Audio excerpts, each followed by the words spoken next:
dub dub.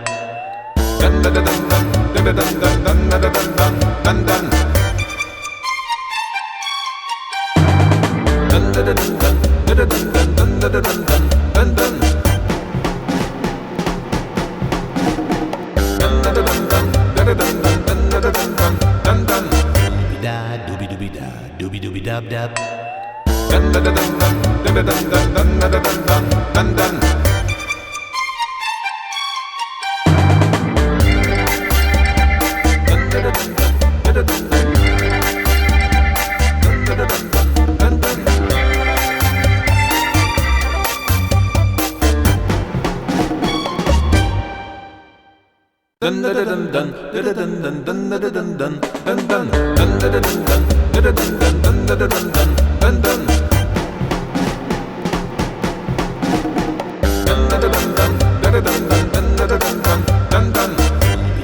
Doobie doobie da,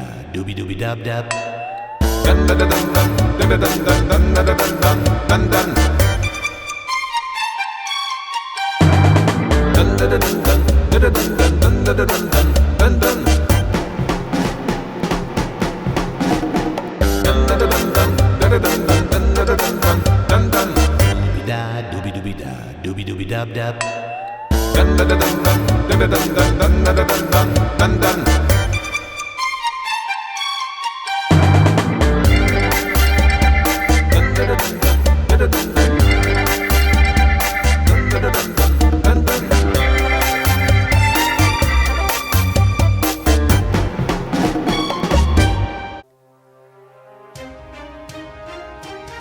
The Dorkening and all affiliated shows are not intended for anyone under the age of 18. The following may contain discussions or scenes that have adult situations, graphic violence, nudity, strong sexual content, and graphic language. This show is intended for mature audiences only. Viewer discretion is advised.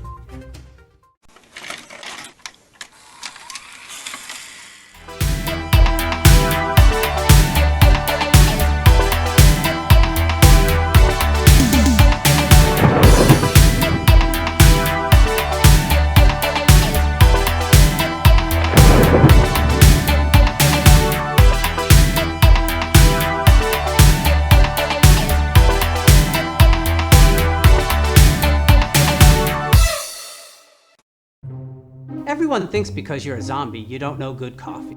Well, they're wrong. We have very active lifestyles. It's not all wandering the countryside aimlessly or scaring passing motorists. And we all love a good cup of joe. And there's only one brew that gets my seal of approval. Deadly Grounds coffee is my guilty pleasure. Bold, robust, delicious. It's coffee that can wake the dead. With over a dozen different roasts and flavors, Deadly Grounds can satisfy the most finicky of coffee addicts. The aroma is so intoxicating. It brings all of my neighbors out of the woodwork. Deadly Grounds coffee.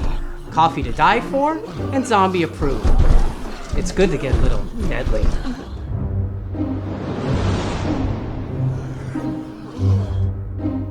Use the front door! Oh, they're so disgusting. Yeah, I tend to not shut up much, so. That's okay. You guys can hear me clearly, though, right? Yep. Yes, Yeah. Right. Yeah. We are now live on another episode of The Wicked Horror Show, and I'm going to just kind of just stall right here because I'm double checking some audio settings. Oh, geez. But with us today, we have Kevin. What's going on, everybody? And next we have Yo-Yo. Hey, everybody. Tony. What is going on, people? And Tony, would you like to introduce our guest for this evening? Sure. We have Michael, who is the writer, director, producer of the short film Michael vs. Michael. That is actually on YouTube right now. If you're a Michael Myers fan, if you're like a, if you're a Halloween fan in general, I think you would definitely enjoy this one, and you could watch it for free on YouTube, so why not? Free's good. Totally. Thank you for having me, guys. Appreciate being here. Well, thank you for joining us. Just want to remind everybody that we have all the information in the show notes down below or up above, depending on where you're watching or listening to us, where if you wanted to go and watch that right after tonight's show, it's an awesome short. It's about 33 minutes, but all the links are right there. So, just go for it. Yeah, go for it. Good. Love that. Kevin? So, yes. So, I actually got into a little bit of, not an argument, but a little bit of a discussion with a friend of mine about fan films. Okay. And he's just like, what's the point? I'm like, what do you mean, what's the point? Like, I don't understand. Like, so first, this is before I saw the short as well. So I was thinking fan film. I was thinking it was going to be much lower quality as far as, production value wise. So I was pretty impressed with the look of it. And, just the way it was edited, like a lot about it, I was fairly impressed with. But yeah, so I mean, I'm not aware of all of your other work, but is it a lot of fan fiction, or is this is this the only one? No, we've done actually I've done 3. So back in 2011, I produced a 4-episode limited web series based on the Halloween mythos called Haddonfield Hills. And what that was it was kind of a 180 departure. We kind of loosely remade the movie in the first episode, and then we went off on our own tangent with it. And essentially it was, what would happen if Michael Myers continued to kill even after Halloween? Because all the movies, obviously, he kills on Halloween, the movies end, and then, oops, a year later, he's back again. So, but what if he didn't die? What if he was out there? And I had this vision of blood in the snow, or him going through a Christmas tree farm, hacking people up. So we kind of decided to go in that direction. But that was really before the HD, technology really kicked in. So it's up on YouTube. If people want to watch it, it's up on YouTube. It's called Haddonfield Hills. There's 4 episodes. And then in 2018, for the 40th anniversary of Halloween, my crew and I decided, because we are big John Carpenter fans and big Halloween fans, we wanted to do something to kind of recognize the big anniversary. So we all talked about what we could do, and we decided that we were going to do our best to recreate 5 scenes from the movie shot for shot. And so that movie went off. We cast actors as lookalike actors. The locations being we're in Connecticut, we're not going to get the locations exact. So we just felt, let's just try to get the angles. Let's try to get the performances, and the audience will accept it rather than looking so much at the background. We did 4 scenes exactly verbatim, and then we did the Annie scene. You remember the scene where she was in the separate laundry room out in the backyard? Mm-hmm. We kind of took liberties with that scene because we didn't actually have that location to work with that would have worked. So we kind of took a different location, and then I wrote some original dialogue around that scene. And then this year I had a crazy idea for Michael versus Michael, and we decided to go with it. It probably will be our last Halloween fan film, because most of everything else that I do is original stuff. So yeah. So yeah, that was kind of like the discussion I was having with someone, and like, oh, what's the point of fan films? I'm like, well, it's a way to get your your story out there, and if you're paying proper due to the creators, you can get away with it, and you're able to show your passion for the story or your talent as a filmmaker. I'm like, I don't know. They were just like, oh, it's a waste of time. I'm like, how is that a waste of time? Yeah. You know what? Some of the comments, so Bloody Disgusting, and a few other websites did multiple articles on our Shot for Shot Halloween back in 2018. Now, as an actor, I'm an actor before I'm anything else. And, when you get into the entertainment industry, I lived in LA, if you have a thin skin, this is not the business for you. So I understand there are trolls. I understand there are people out there that are not going to like it, and they're going to be very vocal about it. The horror community, and in particular the Halloween horror community, is very particular, and they're very protective, I think. Mm-hmm. And understandably so. As a fan, so am I. So every time I do one of these Halloween-related projects, it is my number one goal to be respectful of the source material, but also, with the case of Michael versus Michael, to try to bring something new to the table. Mm-hmm. I've seen hundreds of Halloween films, and I give credit to anybody out there who does one of them. A lot of them are not professional filmmakers. They don't have the resources. They don't have the equipment. They're doing it for the love of it. So a lot of times you look at them and they're like really hard to watch. And most of them are exactly the same. What we did with Shot for Shot Halloween, I thought was a very professional tribute. But man, the comments we got, especially on Bloody Disgusting, I was not expecting. Just nasty comments up and down the board. Yeah. But okay, you have a right to your opinion, but if you have something to say it, be constructive with it. And I'm happy to go back and forth with you and explain what our motivation was. But when you're going to get all trolly and drop the F-bomb, and I don't have time for that. You know what I mean? Right, yeah. That is a tough thing. And I've, we mentioned it many a times on here where it's like, and that's what everybody says, as long as you have, because a lot of the times you get a lot of people that are wondering if you've seen the movie before, because all you get is it sucked. Why did it suck? No, horrible. There's no jumping on board without actually just wanting to hate something. Right. You have to have a reason why you didn't like it. What's that reason? So I'll give you a good example, and again, I'll let most of the comments out there as long as they're constructive. But a lot of times I work with kids. I had a number of kids under the age of 18. I had several 14 and 15-year-old kids in Michael versus Michael, a couple of girls in that age group. So I'm very protective over making sure that we don't have these perverts out there just posting stuff on the YouTube video, making inappropriate comments. So I have to approve the comments first. One of the comments, several of them, said, neither one of the Michaels acted like Michael.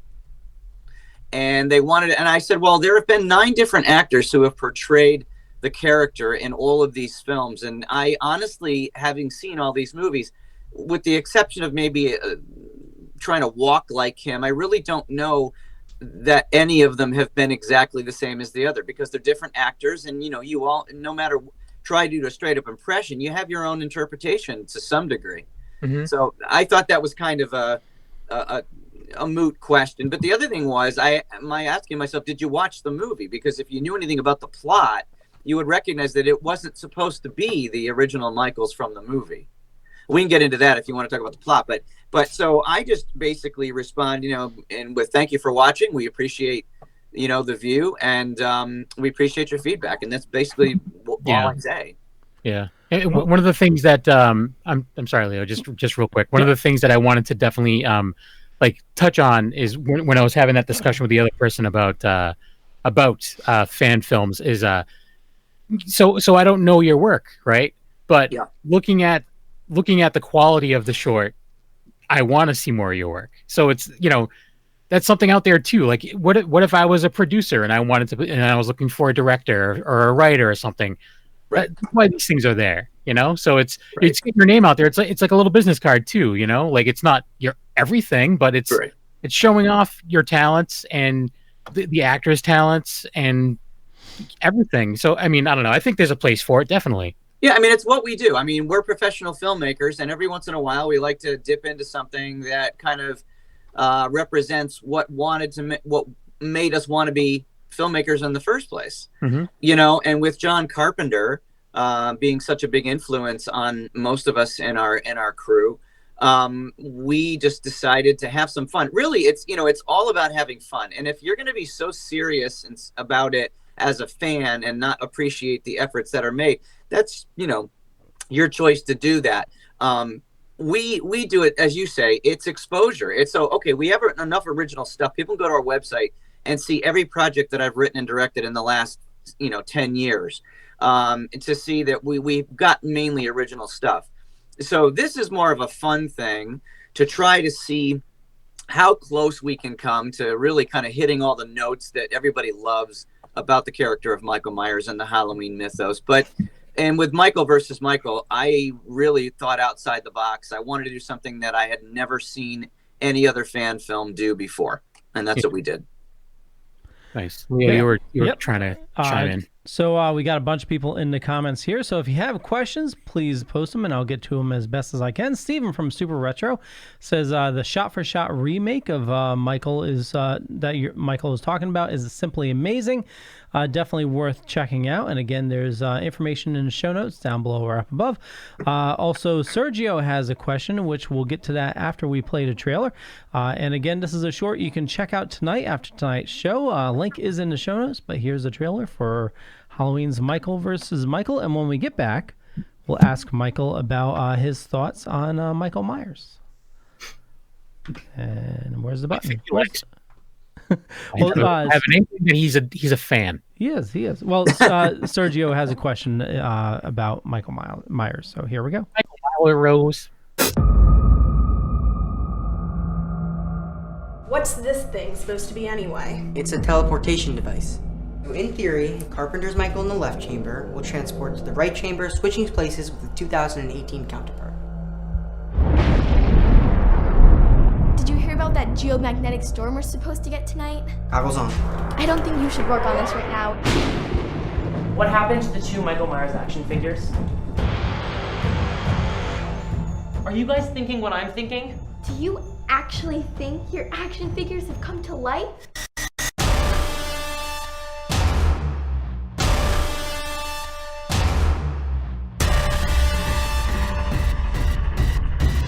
Something's happening. Run now! Come on, let's go! Go!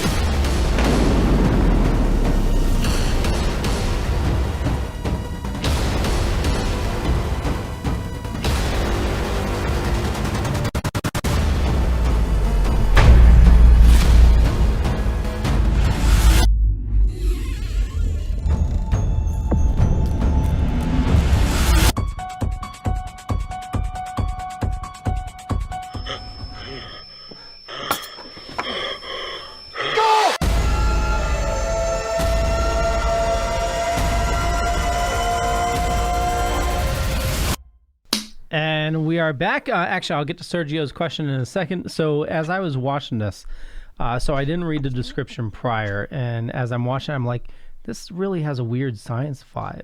Oh, totally. Yeah. Yeah, totally does. I didn't read any description either. I just watched it. I'm like, oh my god. I'm like, Mike Myers comes out with boobs. I'm gonna be like, Let me tell you something. If you read the description, it is, when I wrote this, it is a combination of Halloween and Weird Science, with maybe a little bit of Stranger Things thrown in because it's a group of kids, teenagers. But yeah, no, there's no bras on the head. There's no scene with bras on the head. People ask me that all the time. there's no. I kind of regret not adding the scene, but I didn't do it. So Yeah. I Well, played yeah. Those actors were younger. Like those actors in question were the younger of the group. Yeah. The one thing I did notice, like it's not a criticism at all, but I was just like, okay, how are you going to go through the woods in high heels? Like, right. The girls, I'm like, how is this even feel? Like the one character's like, I'll carry you. I'm like, he's going to have to. How is that going to work? Yeah. I was impressed because they were running at one point. I'm like, God damn it! Like, she can run. Those were like 5-inch heels, and that girl can run in those. I'm surprised she didn't bust her ankle up. She was she was complaining behind the scenes. But the fact is that this is exactly what would happen. You have 2 dudes with 2 girls. The girls just want to get to this party, and the guys are like, no, man, there's a haunted mansion out in the middle of the woods. We're going to stop there first. So I think that's kind of realistic. I think guys would do that. Oh, totally. I would be all about that. But, yeah. My wife would too, though. Yep. I just want to say one more thing before we get to Sergio's question. Yep. And I'm sorry I keep hopping on it, but the little argument I had with someone about fan films, one of the things I brought up is, we complain about how there's nothing original anymore. Like nothing, like all the ideas have been done over and over again. Obviously, this is a different take. Yeah, this is a different take on a story that everyone knows. So it's like, I don't understand why people are like, oh, it's not the same. Good. Yeah. Because we've done the same for how many films now? Like that's what you're asking for. Right. Yeah. And it's like, yeah, it wasn't supposed to be the same. The reason I even went out and made this movie, I wasn't going to do another Halloween fan film after Shot for Shot, but the only reason I did this movie is because I felt that I had an idea that had never been done before. And yeah, sure, you risk alienating some people and you're going to get some comments. But if you have an open mind and you want to see something different, it's fun. I just think it's a fun story, not because I wrote it, but because if I was as a fan, if somebody put this out, I'd be like, wow, that's really okay. Somebody's at least thinking. Somebody's not just doing, oh, it's Laurie Strode's, long lost daughter, or it's the nephew of Loomis. And we've seen that in 100 different fan films. And again, I'm not criticizing anybody that does it. I'm simply saying that what I did was very different, and we had never seen anything like it, and that's what I set out to do. Yeah, nice. It's that simple. So Sergio's question for Michael, and I'll try to see if I can decipher this as best as I can. So what about Michael Myers wanted you to make the fan film? Like, where is your love Yeah. of Michael Myers? Like, Where did it come from? Yeah. Well, my love of Michael Myers came strictly from the fact that it was the very first horror film I ever saw at a very young age. And it really stuck with me. That mask really stuck in my head. It scared the crap out of me for years. And then when I became a fan of Star Trek and I heard the lore about it being William Shatner's, the mold of William Shatner's face, and the stories change, whether it's from a horror movie he did, Devil something or other, or whether it was actually from Star Trek is irrelevant. But I have always been fascinated by the fact that he didn't speak. There was really no stopping him. There was no motivation. He was just, as Loomis says, he's pure evil. There was just something about that character we had never seen in modern day films before. I think since Psycho came out, this was the first kind of film that could be considered gothic because it focused on a Frankenstein-like or a Dracula-like, or it was a singular character whose motivation was just to kill. I love the mask in that movie. I love everything about the character of Michael Myers. And I love that, again, his motivation was pure and simple, to kill. right on. Yeah. Not to alienate myself, but I'm not a big fan of the Halloween franchise. Okay. That's interesting. And I think the reason why, like you said that it was like the first horror movie that you saw that really stuck with you. I saw it a little bit later in life. Like I saw it after seeing a bunch of other horror movies, and those other ones stuck with me. And this one I was just like, it's nothing new. But if I saw it when it came out, I'm sure I would have been terrified. Plus, I mean, with the big, I guess you would call it Big Four. You have the Halloween movies, you have the Nightmare on Elm Street, you have the Friday the 13th, and then you could throw like Texas Chainsaw Massacre in there too. But usually the fandoms are like, you'll like everything, but you really have your one you click with. Right. So me, myself, I watched the Halloweens, I watched the Nightmare on Elm Street, but if I had to pick a favorite, it was Friday the 13th. Right. Jason stuck with me more. So Right. I guess it all depends on, And when I was younger, I was all about Nightmare on Elm Street, and I don't feel like those hold up. And now that I'm older, I've rewatched all of them a billion times. I've switched over to Friday the 13th guy. Yeah. And it's because I think they're cheesy, but I think Nightmare on Elm Street just gets uncomfortably cheesy at a certain point. It's like, Roseanne Barr and Tom Arnold are in this one. This is horrible. But then again too, it's like that with all of the franchises, but I mean, I have given it another shot. I mean, I don't hate it. And actually the recent one, it's not, the recent one that was just made, made me want to go back and rewatch it. It sparked my interest because I thought it was done well. I'm curious on your thoughts on that, on the recent one, how you felt about it. You know what? I when I first saw it, I was honestly disappointed by it. I think the expectations were so high for it. The trailer was so great. You have a great filmmaker in David Gordon Green. You've got Jamie Lee Curtis coming back in a decent supporting cast. The thing about the movie that bothered me the most is it didn't look like the Haddonfield from the original movie. I mean, they shot it in South Carolina. I really wish that they had, and I understand that it's money. I understand how Blumhouse works. They have a $10 million budget, maybe $15 million for existing IPs. So they do it in 30 days and they're out. It's cheaper to shoot in the Carolinas, Louisiana, Georgia, what have you. But I would have liked to have seen them go back to South Pasadena, go back to Hollywood, go back and do the movie with the same blue light, which they didn't use. I heard they're bringing that back, by the way, in Halloween Kills. But I would have liked to have seen them make more of an effort to make the movie feel and look like the original. And it just didn't. To me, James Jude Courtney was fantastic as Michael Myers. Jamie Lee Curtis gave a great performance. Some of the humor didn't work for me. It was in opportune places. And I really did not like the Dr. Sartain character.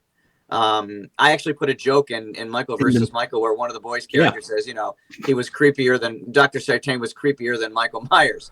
I just didn't. I assumed that was part of your actual feelings on the movie when I thought. Yeah, it was. It was. But again, don't get me wrong.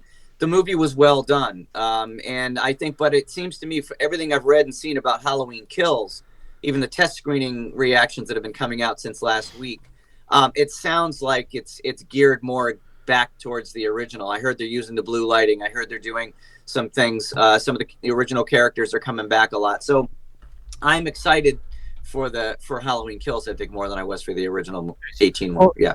For someone, I mean, I've said it before, like on the show about like remakes and stuff. Like a lot of times, most of the time, remakes are horrible. But like or a reboot or whatever. But the way that I look at it sometimes is like, okay, well, if it sparks interest in someone, be like, I want to check out the original of this to see what that's like. So with this, with the newer Halloween, like I have the Blu-ray set. I got it for nothing, and for the Shelf Factory or Scream Factory one, and so I watched it, and I was like, whatever. But then when I saw that one, I'm like, I kind of want to go back and check out this again, just to see if it, whatever. So I mean, if anything came out of that one, it's something like that, like it made me want to go back and see the old ones again. Got you interested in that, yeah, and that's the motivation too. I mean, let's face it, Hollywood's about making money. It's and this movie made $250 million, something like that. Maybe I'm off on the numbers worldwide. That's amazing for a 9th or 10th movie in a 10th movie in a franchise. Yeah. So yeah. So going back to Michael versus Michael, what kind of sparked the idea for the movie? Were you just sitting there and playing with a couple action figures and like fighting each other? Or I actually don't own any action figures. I bought them specifically for the film. I don't know. I was watching a couple of fan films that had come out since we did Shot for Shot in 18, and I started then going back and looking at a lot of them, and I said there's something missing from these, and that is that everybody's doing, as I mentioned earlier, everybody's doing the same thing. And I just had this weird idea, what would happen if you had two versions of the same character come face to face? And originally, I wanted to do 1978 Michael versus Rob Zombie Michael. And you can't get any more polar opposite than that. And I thought that would have made an interesting choice. The problem was I'm very particular about the masks, and I really could not find a mask on the Rob Zombie side of things that I felt would look good enough on camera.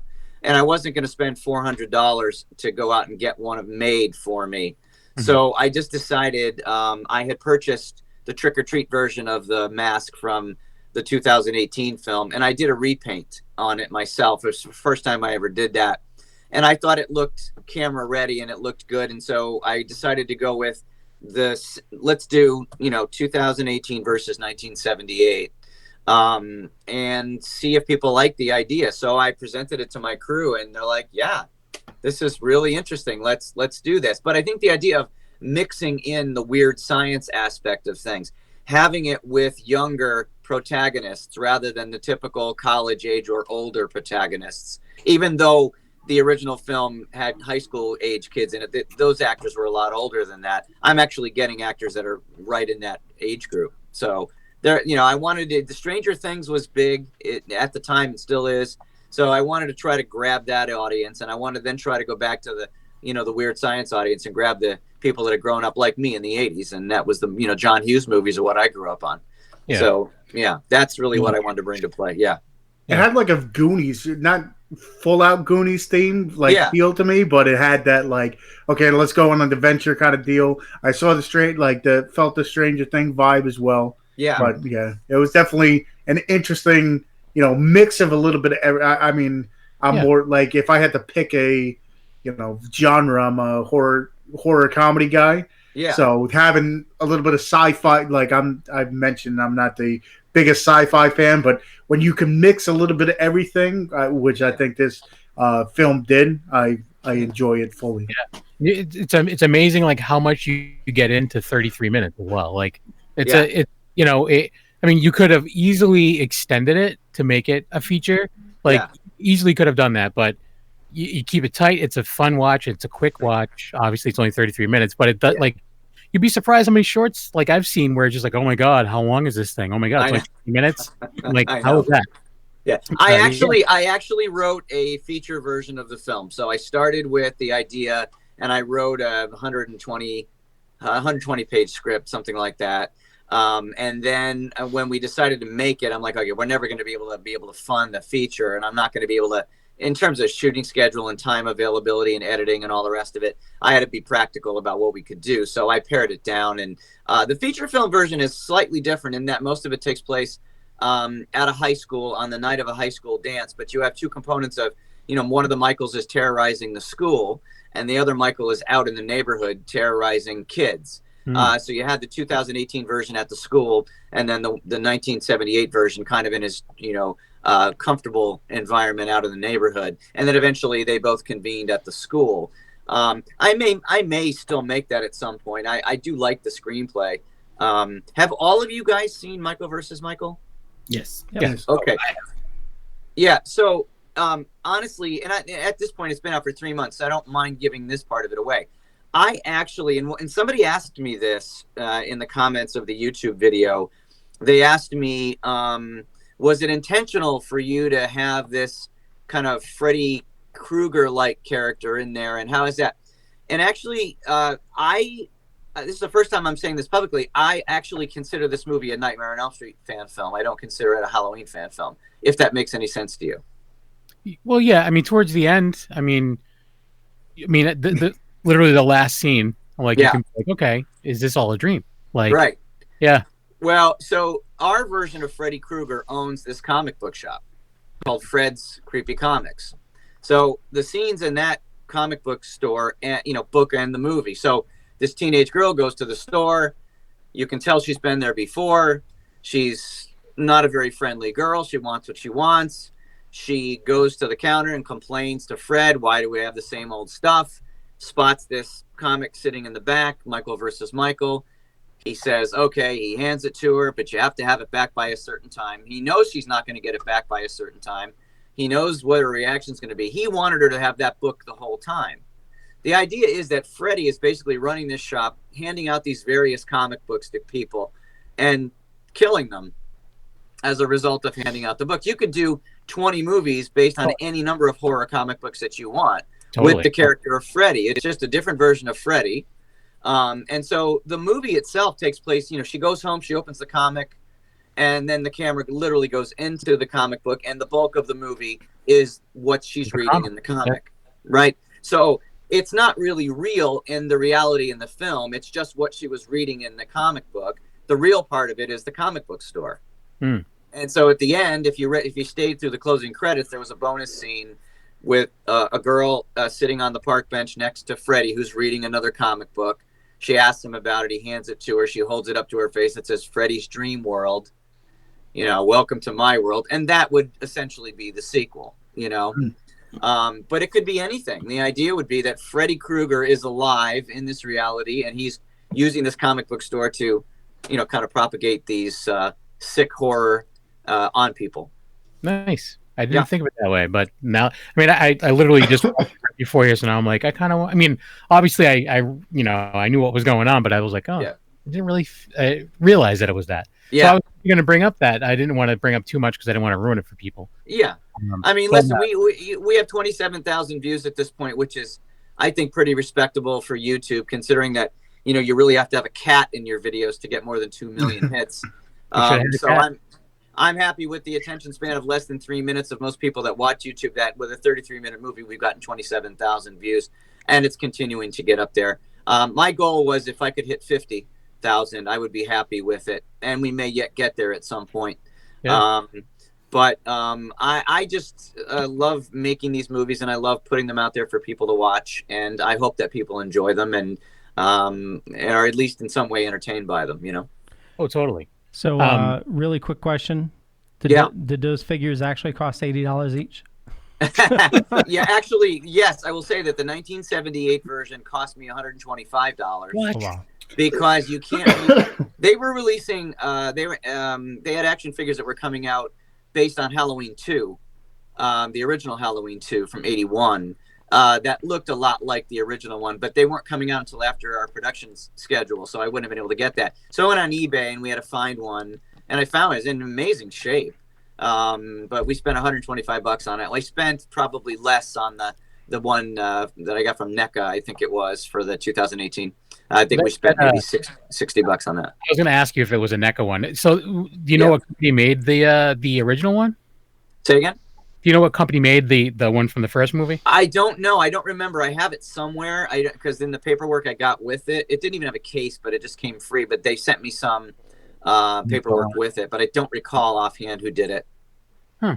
Yeah, it looked good. So it was great. I mean, they were both great looking on camera. I just assumed that they were both mecha, so that's interesting. I'm just curious. Yeah. Maybe they may very well be the 1978 might be. Yeah, or like McFarlane did a series at one point too. Maybe it's McFarlane, but I don't know. So with you were talking that a lot of the cast in this one are younger teenagers and stuff. Which watching the movie, I enjoyed the acting. Sometimes, especially with lower budget, it kind of it's one of each. You either got really good acting, or it doesn't look good, or one of the two. Yes. But I enjoyed the acting. They were funny. They drove the story well. Did you know these kids beforehand? Did you have like casting, or how'd that all come to be? Yeah, I did open casting for it. So we put up casting calls on several online sites, including New England Film, which is one of the biggest ones for this area. I did cast a few of the actors in it that I'd worked with in past projects. The girl with the big glasses and the blonde hair in the movie, the character of Audrey, her name is Ellie Ash, and Ellie had been in a couple of episodes of my TV show Welcome to Grandpaville, which was a Disney Channel style show that I did for 3 years. So I'd worked with Ellie before, and she's pretty talented, so I brought her on board. Most of the other actors, the kids, the two boys, the other female actor that was with Ellie most of the time, those were cast from an open call. A number of other actors, the teen actors as well, were cast from open calls, the 4 older teens that went to the mansion. And then a lot of the adult actors were people that I'd worked with before. Paul Noonan, Dave Wall, John Swanson, Bryn Berg, all very talented local actors here in Connecticut who have been doing it for a long time. They've done stage, TV, film. These are skilled actors that I've worked with. So, you want to kind of have a mix of people that you've worked with that you can trust, that you can get the performance out of them in a short span of time on a quick production schedule. We did 6 days of shooting. That's all it was. It was 3 weekends. And then you want to also, I like I mentioned earlier, give opportunities to especially younger actors and see what they're made of, So nice. Have you thought about approaching Tony Todd for any future projects? He's a Connecticut native. Yeah, interesting. Tony's from Hartford, and but I believe, I'm not sure if he's living in LA or not. I have not approached him. The thoughts crossed my mind. The thing of it is, like Tony mentions budgets, and I just want to say something about budget, because I think we hear independent films and fan films, and everybody thinks, oh, okay, it's no budget or the acting's going to be bad. Sometimes neither is the case. There's a group of guys called Womp Stomp Films, and they do the Friday the 13th fan films. One of them is called Never Hike Alone. Right. Vincent DeSanti is the guy, the creative mind behind that. Renee Rivas is another guy who did a movie called Spirit of Haddonfield, which came out in 2018 as well. He's kind of tied in with that group. And they're the same group of guys who are going to be doing this Dylan's New Nightmare, which is kind of a takeoff on Wes Craven's New Nightmare. They're getting the actor that played Dylan to come back for this.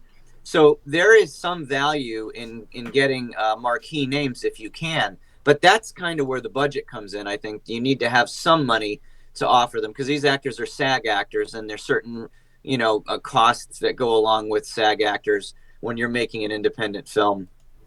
That said, Leo, I've thought about Tony Todd, but I wouldn't approach him unless I had some kind of funding or a little bit more than what I've been able to put together thus far.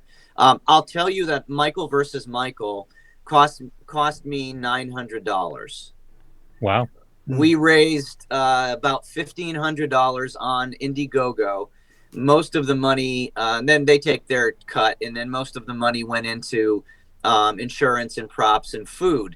Our crew has their own equipment. I was able to get all the locations at no cost. I built that set that you saw for the 2 teen boys with their science experiment in the barn. That's a barn that's, I have an aunt who's mentally challenged, and I've been very active with the Special Olympics since I was a kid. and she lives in a group home in my town. It's an old Victorian house, and separate from the house is an old garage, but it's a barn and it's 2 stories. And I got permission to film scenes from the movie in there. So we filmed all of the boys' kind of teen cave scenes with the science experiment on the lower level, and then upstairs is where we filmed the finale. I built those sets by myself from scratch in this empty bug-infested barn, which is not used for much, in about 6 weeks. And that was a lot of fun to do that, because I love having an idea in my head and then watching it come to life. And I would have had other people help me, but everybody else was busy with other things. So I just said, okay, I'll build it myself. And so, you know, I built that set, and everything was $900. Wow. And I don't think you would know that, because I think that to say how proud I am of my cast and my crew and these guys that came in, Nils Toledo and his wife Therese Toledo are both editors at ESPN. And Nils was my main editor. Therese was our music and sound editor. I worked with both of them intimately. We worked together on Shot for Shot Halloween. Nils and I co-directed that particular film. So we have some really great talent involved in it. A few other guys, local guys I used. Our director of photography is a local guy. Our second DP is a local guy. Our sound guys, somebody who's done some work in the past. And they all wanted to do this because they're all fans. And so when you put a pool of talented people together, I think what you have in the end result is a really good looking film. Now, subjectively, it's open to criticism because the story is what it is, and people can like it or not. I'm very proud of it, and I would hope that people would at least keep an open mind and go in and say, you know what, it's not anything we've seen before, and be excited about that. Yeah, I think that's why I liked it. I told these guys about it too. I think that's why I like them the most, because so many movies, you know, are, I don't want to say carbon copies or cookie cutter copies of, you know, some before. This one, you know, is something I've never seen before, never even thought of. You know, there's always, you know, I'm watching a movie and I have like a script in my mind of how I would have did it different. Tell you the truth, I wouldn't have, you know, thought to add a weird science vibe to a Halloween film and come out with this. So that's why I think I liked it as much as I did. Yeah, thank you. You're welcome. Thank you. Yeah, you were one of the first people to contact me to say, hey, can I do a review? And you found us on Instagram, and we really appreciated that, because you know, this is a community of people who love horror, and we wanted to try to reach as many people as we could, and we still want to reach as many people as we can. And I appreciate you having me on your show tonight, because it's an opportunity to talk about something I love. I love what I do. I truly love entertaining people. I wish I was at the point where I could make a living just doing this, but it's a competitive business. And it is what it is. But when I have an idea, and I love writing and I love creating, I love being able to collaborate with people of like mind, you know, and put something together that hopefully the masses will enjoy. And YouTube is a great resource for independent filmmakers. And I appreciate, you know, as much as we criticize YouTube and complain about Google and so forth as being the evil empire, I appreciate having the opportunity to reach people through it. So yeah, I agree with you, and I actually watch YouTube more than I watch anything else. Like, yeah, I'm like constantly on YouTube watching like stand-up comedy and watching like you know, whatever. So it's like all the time, like more than I watch regular TV. But So sorry, go ahead, Leah. No, just in the comments real quick. We have Bryn in the comments. She said we had amazing locations. Angela says Kylie Wright, she's on the show Gabby in the Unsittable on Disney. Okay. And William says I was in the horrors that someone opened up his NECA figures. Oh, so, you know, saying like, oh my God, how did you open? Like, why would you open up a NECA figure? Like, I have a wall covered. Like you ruined the value. Well, here, let me tell you the truth. That we bought 2 of the ones from 2018, and one of them will never be open. The one we used was a prop. The one I got off of eBay didn't come with any casing or anything. It was the only one I could find in the time limit that we have. So it is what it is. But yeah, I understand the point. Yeah. Yeah. That's another thing I've debated selling from time to time, and I'm like, nah, I can't do that. Yeah. Yeah, I'm not 44, I'm not a figures, collector, fine. so but Yeah. I'll keep one of the 2018 unopened. Yeah. For future. So, I know like we are getting close to the point where we're going to be wrapping up, but so you have the fan fiction films, and you said you have some other original stuff. I do. Is all of that available on your YouTube channel? Yes, it is. So my YouTube channel, I actually just rebranded the company. For the last couple of years, it's been Michael T Originals. And I was just, as of January 1st, it was rebranded as MTO Film and Television. And it's mtofilmandtelevision.com is our website. Everything's on the website, or you can go to the YouTube channel. Just look up, Halloween Michael versus Michael, or look up, Michael T Originals, and you'll find the YouTube page there. But we have a lot of different types of content, and again, most of it's original. Now, do you have anything in the works, like any projects, like features or any other shorts that you have in the works? I have 3 projects that I'm working on at the same time. 2 TV series that I've been developing for the last year. One of them is a 1-hour horror drama suspense series called Ghost Junction. And that's hopefully something we'll get going later this year or early 21. And then I've got a sitcom, 30-minute sitcom called Spaced Out, which is set at a fictional aerospace academy that will feature a mainly teen cast of high school and college age kids who go to this school whose parents work for NASA. So it's one of these kind of slapstick sitcoms in that style. And then I've got a feature film, which is currently untitled, but it features a Down syndrome character.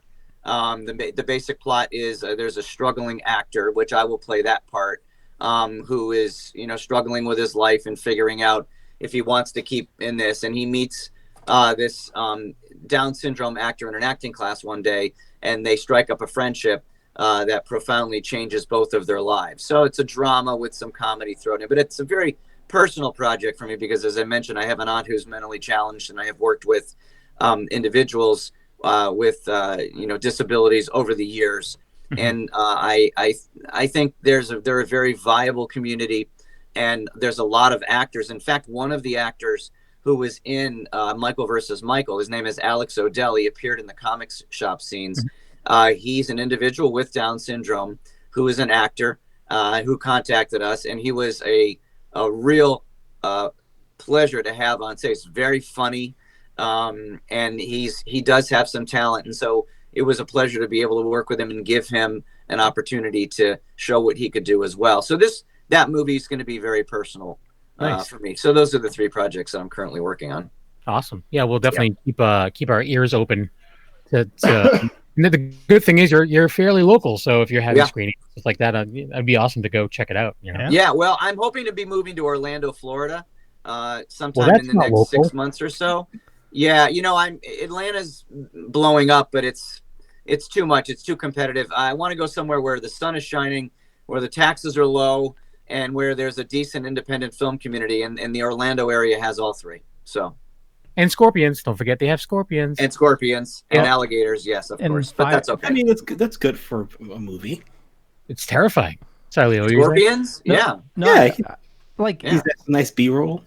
Yeah, right. Everything in Florida is dangerous. You also have the fire ants. There's also these poisonous frogs. I mean, it's not as Australia, so I mean, just saying. This is all material for movies, by the way. So you never know what might end up on this. Why isn't there more horror coming out of Florida? That's what I want to know. That's what I'm figuring. I think we've written a few horror movies on the show a couple times. Yeah, definitely. I was waiting for one. I just want to say this. If we have a minute still, totally.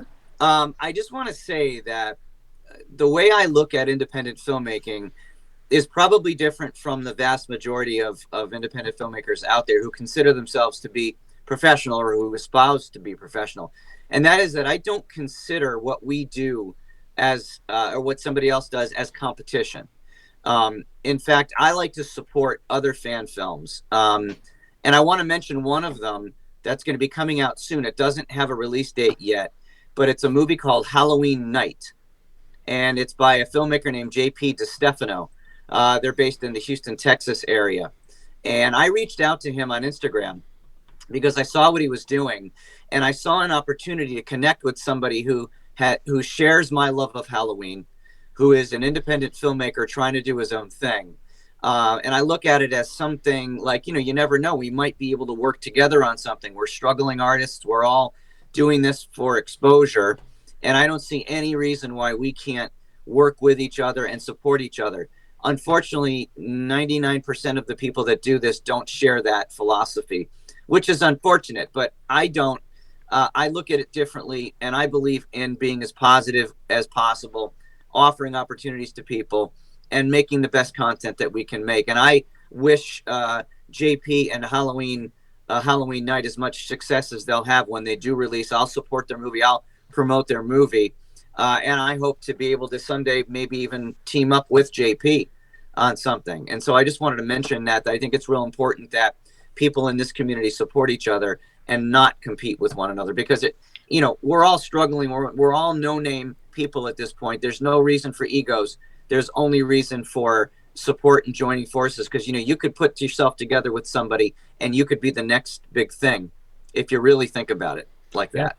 I mean, we've had a few people on from Canada, and it seems like they kind of all work with each other in the same kind of circle. So I mean, I guess it might be a little bit less likely, or I'm probably wording it wrong, but I'm sure there is circles somewhere.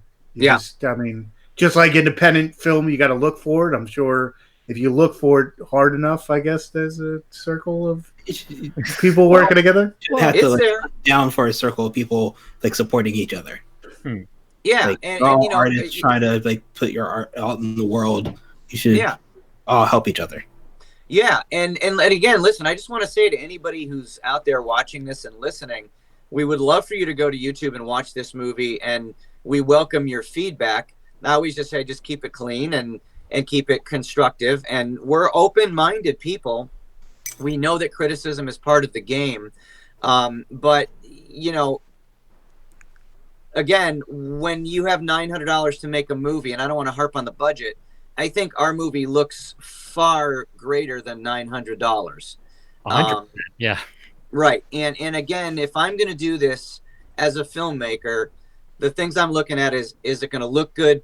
Is it going to sound good? Because if it doesn't sound good, sound is the most important thing. If it doesn't sound good, no one's going to watch it. So you got to have those two elements. But at the heart of it, at the end of the day, it's got to be about story. I've seen Hollywood movies and Hollywood shows where the acting has been questionable. So don't anybody out there think that just because you're watching an independent project that you're not going to get performances on a Hollywood scale, because not all Hollywood productions are Hollywood. Right. So the reality is that all of the problems that we have making independent films, having to go back and do ADR, dialogue, issues with sound, Hollywood has them too. They just have more money to do it in a more efficient way than the independent stuff does. But I happen to like independent film because it's real and it's raw, and it comes from the heart, and it comes from people who are working their butts off, who don't have corporations behind them, who don't have millions and millions of dollars behind them. They are literally doing it for the love of doing it. Yeah, a lot of people we have, come on, they have a full-time job and they do it. It's not like it's their, they're not doing it as their job. And you mentioned it before that you love doing it. We said it many a times before that you could tell when you're watching a movie that has heart behind it, that the people are really doing it for the love of it, as opposed to another paycheck. It shows off on the screen. So yeah, listen, my name's all over these projects because it's my production company, but I can't do it alone. And as I mentioned, Nils Toledo and others, all of the actors that have given of their time. Bryn, I think Leo Bryn, you said Bryn wrote in. Correct. Bryn Berg is watching this now. Bryn is one of the actresses that I've worked with a number of times. She is as gracious and kind-hearted of a person as she is talented. So anybody out there listening, hire Bryn Berg. She won't do you wrong. All the people I've worked with, for the most part, there have been a couple of, bad eggs here and there, but for the most part, we've been very fortunate to have very talented and very nice people working with us on these productions. And Again, we shoot them quick. It's only 6 days. This particular one was 3 weekends in a row. Everybody else has full-time jobs, Tony, as you mentioned, and we all have other things that we're doing to pay the bills. This is a labor of love. So anybody out there that wants to be trolling on these movies or anybody's movies who wants to criticize, go ahead and criticize, but I'm not going to give you a platform on my YouTube page if you're just going to be nasty about it. If you want to say something critical, be constructive, ask a question. We're happy to answer, but we're not going to give you the time if you're just going to troll. Right. And that's it. I'm not giving any of that. I can take the criticism. It's a waste of time. Yeah. You have to have a reason. Yeah. You give something constructive. Like, right. I don't know. Sorry, Leo. No, Bryn says you rock, Michael. And I'll want pay you. Oh, sorry. Go ahead, Michael. I said I'll pick up that money from you later, Brent. No problem. Want to remind everybody we have a ton of information in the chat down below or up above, depending on where you're watching or listening to us. Head on over to mtofilmandtelevision.com, and you can watch the short right then and there after tonight's episode, of course. And also the Michael Shot for Shot, the Halloween Shot for Shot is there as well. Yep. And it's there. Easy to find. Stuff. Yeah. And we want people to see it. If you love Halloween, check it out. If you love horror, check it out.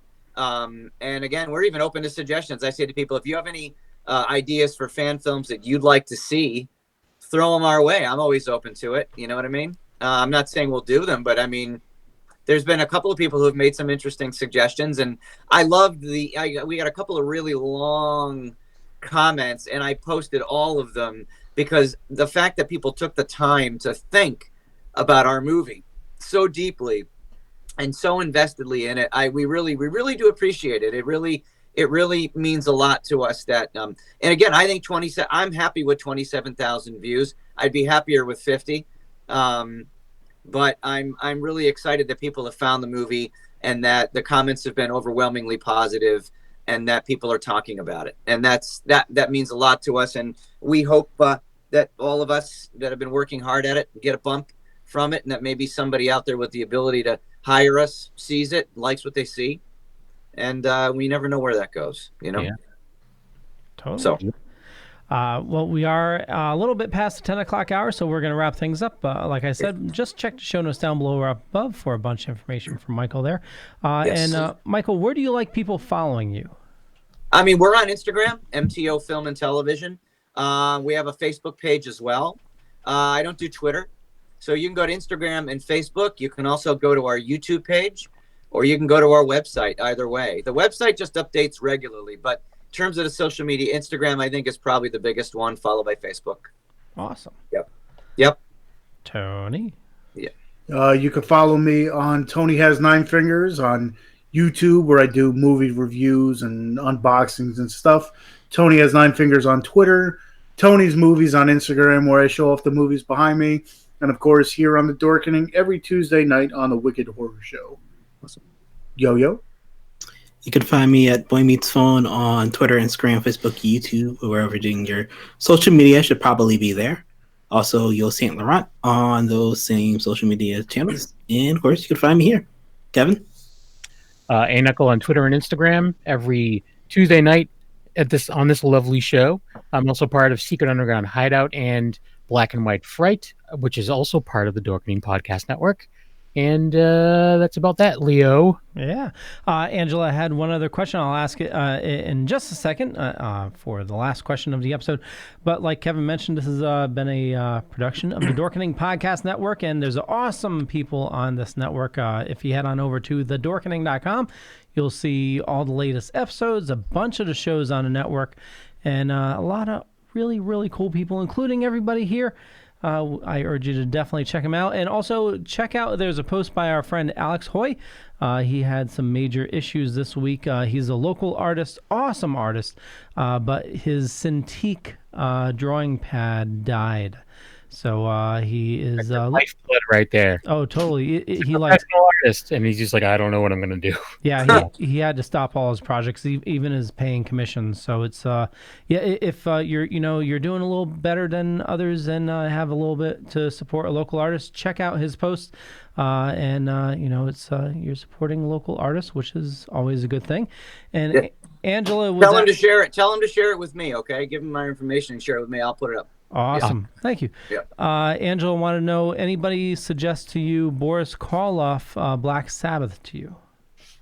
No, not Black Sabbath, but actually one of our young actors, Ellie, and one of the other actors actually is into the old style horror films like the Boris Karloff stuff and way back. I have given it some consideration, doing a black and white, a throwback. So yes. Not specifically Black Sabbath, but I have considered it. Yes. Awesome. Yes, very cool. That's a great idea. Yeah. One of the shows that I'm on, we review nothing but classic horror. Yes. Like it's like we just made this big list of movies we've never seen, and we're just going through and we're just picking them. We've had some stinkers. I'll be honest with you. Yes. We've found a lot of like just awesome movies. Well, we featured in a scene from our movie, The Tingler, is playing on the TV in one of the scenes in the movie. That's from Vincent Price. Yep. That's a really great movie if you like that kind of stuff from the 50s. Oh, totally. Yeah. The movie's great. For sure. Very For cool. sure. Well, thank you all for watching. We'll catch you guys later. Bye. Thanks, guys. Peace.